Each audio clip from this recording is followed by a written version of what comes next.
Patrick Cook here. Welcome to session number 29 of our Mandelbulb3D Epic Rendering tutorial series.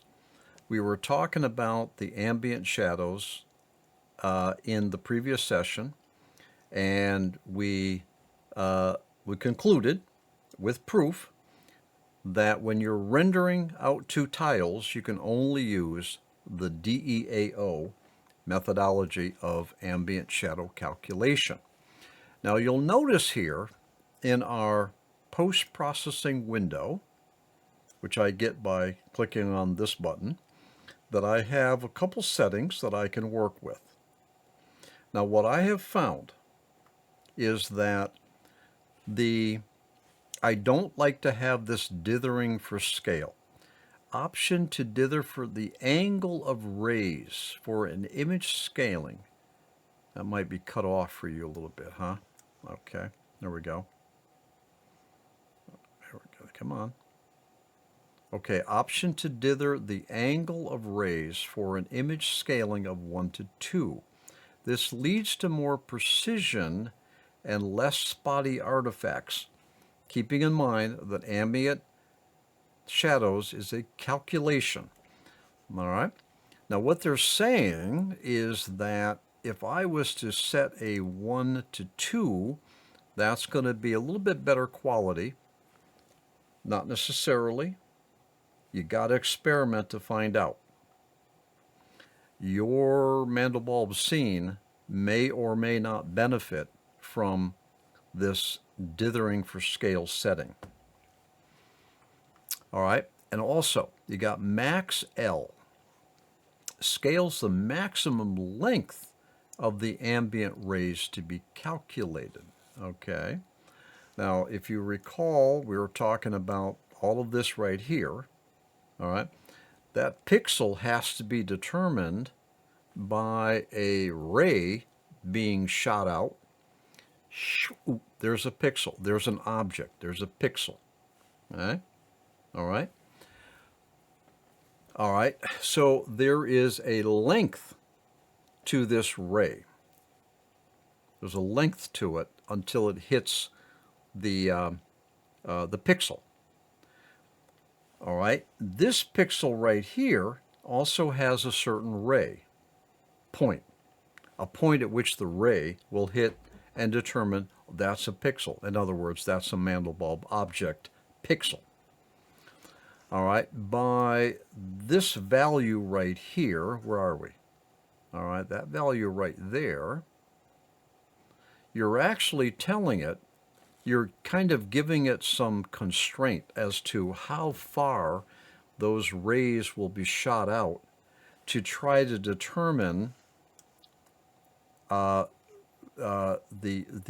difference. Remember, I was talking about the ambient shadowing. It is dependent upon the depth, all right, the depth or the distance from the point of the ray out. That's the z-axis, all right. And so this setting will help determine the accuracy of your shadowing. And that's also true with the rays, all right, the rays. So the max L and the rays basically equates to the quality of your ambient shadows. Now what I've found is that 1 typically works just fine. You can bump that up if you want. You got to experiment because your Mandelbulb image is going to need more or less of these settings. I have found that typically 33 is where you want to be in the number of rays. It's the number of rays that will be shot out to try to determine how this ambient occlusion or this shadowing will be calculated. And so often the more rays the better. 33 is usually a pretty good number I have found. Now with that said, let's close this.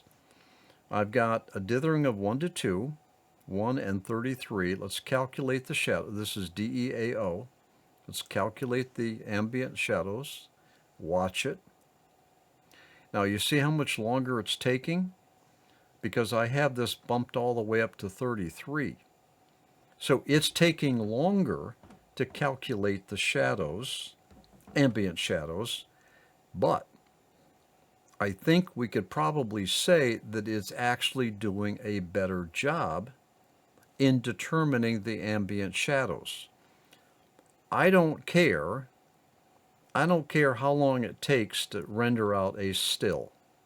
If I was doing an animation, this would not be acceptable. Too long to make a frame.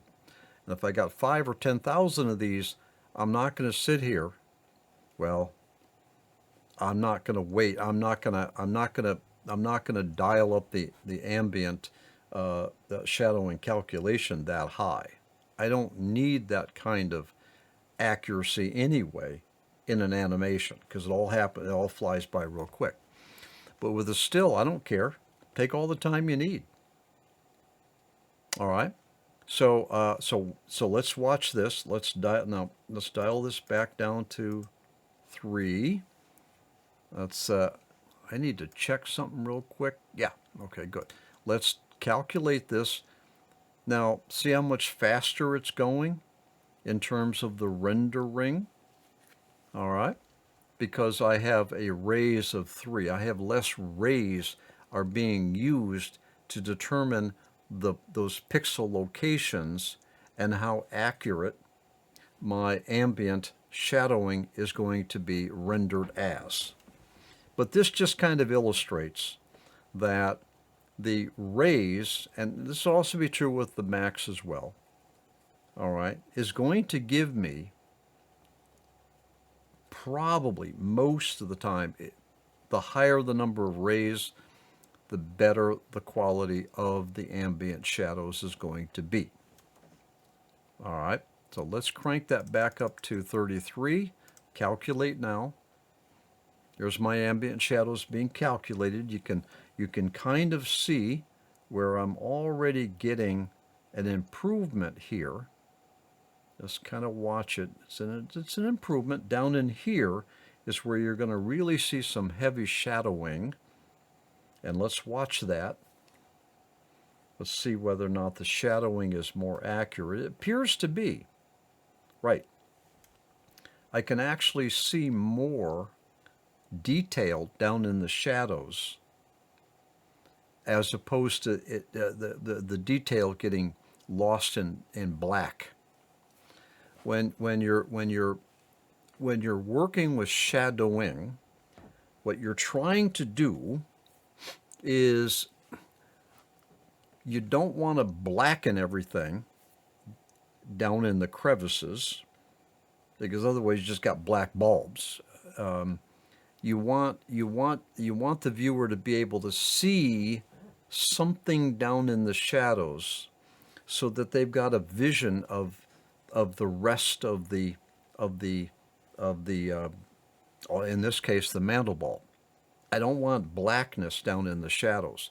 I want the viewer to be able to see something, but not fully detailed, because I want that to be a mystery, a visual mystery.